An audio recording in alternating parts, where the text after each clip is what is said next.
Minas Gerais. O senhor dispõe de 10 minutos. Boa tarde a todos. Antes de mais nada, gostaria de saudar a iniciativa do CNJ de propiciar, de 2007, por aí, de estarmos discutindo os caminhos do processo judicial eletrônico. Situação essa que ficou sanada agora com esse momento que certamente vai ficar para a história. Essa ampliação do debate só vem a favorecer a todos, sobretudo com esse fórum de representação de todos aqueles que se compõem como os atores processuais. O meu ponto principal de abordagem que eu destaco em relação às comunicações eletrônicas é a defesa da prevalência do Diário Judicial Eletrônico sobre o portal de intimação para a comunicação dos atos processuais por meio eletrônico. Eu consegui elencar diversas situações operacionais, processuais, que foram verificadas, que certamente vão convencer a todos de que não há menor segurança de se adotar dois sistemas para a comunicação de atos processuais, muito embora isso esteja preceituado na Lei 11.419. É bom que se diga que hoje, no momento atual que nós estamos vivendo, se revela de ampla complexidade em termos de regulamentação das práticas processuais por meio eletrônico. Isso porque nós temos três fontes legais que regulamentam o mesmo tema. Nós estamos falando do novo CPC, da Lei 11.419, que já tem 9 anos de uso, e de inúmeras normas hierárquicas e inferiores emanadas dos 91 tribunais que hoje operam cerca de 55 sistemas diferentes. Eu escrevi um livro em 2010, onde tive um trabalho de fazer uma pesquisa de campo e compilei todas as normas hierárquicas inferiores acerca das práticas processuais por meio eletrônico. Pasmem, senhores, que nós temos hoje cerca de mais ou menos umas 250 a 300 normas hierárquicas inferiores falando sobre práticas processuais. Então, quem atua em diversos tribunais passa agruras em relação a acompanhar esse tipo de regulamentação tão complexa da forma como se apresenta. E é importante que a gente contextualize, saber o seguinte, que momento é esse que nós estamos vivendo?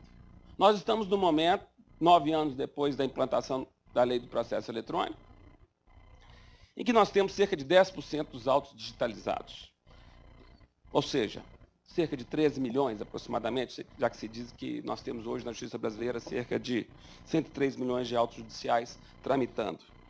Ora, 9 anos, 10%. Temos que admitir que nós não temos ainda maturidade suficiente para poder apontar quais são os caminhos adequados, corretos, em relação às práticas processuais. Como já dizemos em outras oportunidades, o avião decolou e nós vamos ter que trocar a asa em pleno voo. E essa situação ela é muito crítica, sobretudo porque os próximos anos serão muito mais desafiadores.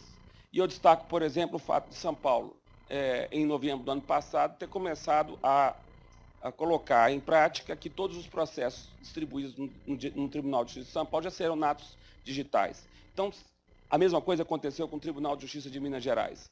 Então, saibam, senhores, que essas mudanças que estão acontecendo agora com o novo CPC é apenas uma marolinha. Porque o tsunami mesmo vai acontecer daqui a 2, 3 anos, porque nós vamos ter não 10%, mas 40% dos autos tramitantes digitais. Aí nós vamos ter, certamente, muito mais maturidade para poder opinar sobre qualquer situação relacionada ao uso da tecnologia da informação nas práticas processuais do que nós temos hoje. E eu chamo a atenção desse fato justamente porque, quando se pensou em adotar o portal de intimações, e eu, naquela oportunidade, como presidente da Comissão de Tecnologia da Informação do Conselho Federal, tive a chance de conhecer o seu idealizador, que foi o ex-secretário-geral dessa casa, o doutor Sérgio Tejada, com quem eu tive a oportunidade de ver como é que funcionou a primeira experiência em relação a portal de intimação, que foi no Juizado Especial Federal de Rio Grande. Estou falando dos idos de 2006, 2007. Era impossível se atestar com certeza inequívoca que aquele sistema ia dar certo. Por quê? Simplesmente nós não tínhamos métricas, nós não tínhamos dados, nós não tínhamos nenhum tipo de referência que aquela metodologia que foi logo introduzida na lei estaria sendo adequada quando se tratava de utilizar em tribunais que usam um processamento maciço de informação. Então, regulamentar tecnologia, colocar tecnologia da informação em lei é uma tarefa muito difícil, porque a tecnologia modifica todos os dias.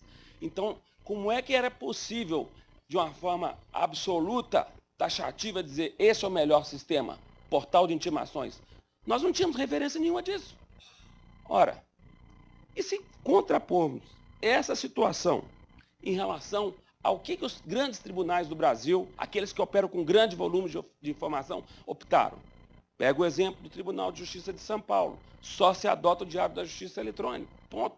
Final. Mais nada. Não há nenhuma outra complexidade de ritos processuais sistêmicos que não seja aquele mais próximo do que sempre se utilizou anos, décadas, e que todos aqueles atores processuais estão acostumados. Tem situações piores, como é o caso do Tribunal de Justiça de Minas Gerais, que adota uma solução híbrida. Para o juizado especial, para o PJE é uma forma, para outros sistemas são outra forma. Quer dizer, isso é o pior da situação, porque forma-se uma multiplicidade de critérios, de ritos, que, sinceramente, não se justifica.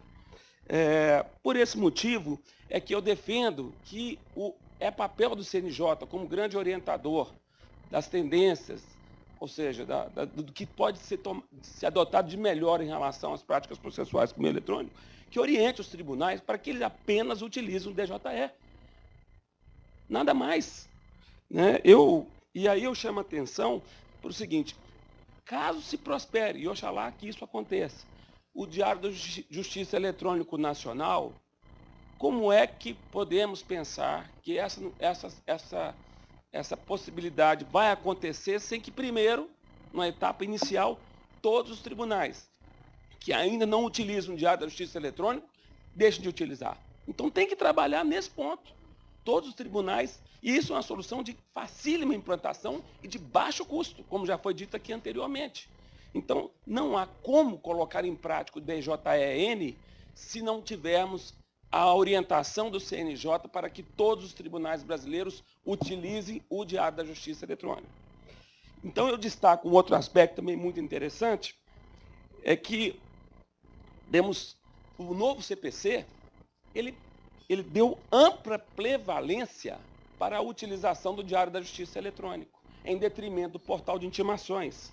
Vejo que no artigo 205 fala que os despachos, as decisões, as sentenças e os acordos serão redigidos de acordo, datados e assinados pelos juízes. Entretanto, somente em uma oportunidade, no artigo 231, item 5, é que existe menção à utilização do portal de intimação, quando ali está preceituado que a consulta ao teor da citação à intimação ou o término do prazo para que a consulta se dê. Sempre quando se refere à consulta, se refere ao portal da intimação. Bom, na minha opinião, na minha modesta opinião, isso não precisa ser implantado, pois se já tivesse o Diário da Justiça Eletrônica, não é necessário fazer uma intimação em duplicidade, bastaria apenas um método único para que isso acontecesse. Se nós proliferarmos a utilização de sistemas de tramitação dos autos digitais com rotinas complexas de informática, senhores, nós vamos estar cada vez mais nos distanciando do CPC. Nós vamos estar nos aproximando, sabe do quê? Do CPS, do Código de Processo do Sistema, onde o que se determina as regras não é aquilo que está previsto em lei, mas sim as rotinas sistêmicas. Fiquem atentos para isso. Então, eu não vou ter tempo suficiente para poder apresentar, eu estou vendo que o meu tempo está com 1 minuto faltando, eu destaquei 6 problemas operacionais graves do portal de intimações e elenquei cerca de aproximadamente 24 vantagens do Diário de Justiça Eletrônico. Eu me permito em fazer o encaminhamento a Vossas Excelências de um memorial circunstanciado a respeito, para que isso possa ser melhor analisado. O que eu gostaria apenas de finalizar a minha fala é que, dada a importância do exercício da cidadania que esse tribunal hoje nos favorece, é que a falta de intimação via DJE é extremamente danosa. A prerrogativa pode ser do advogado, mas o direito é do cidadão. e ele não pode ficar prejudicado em relação a isso. Muito obrigado.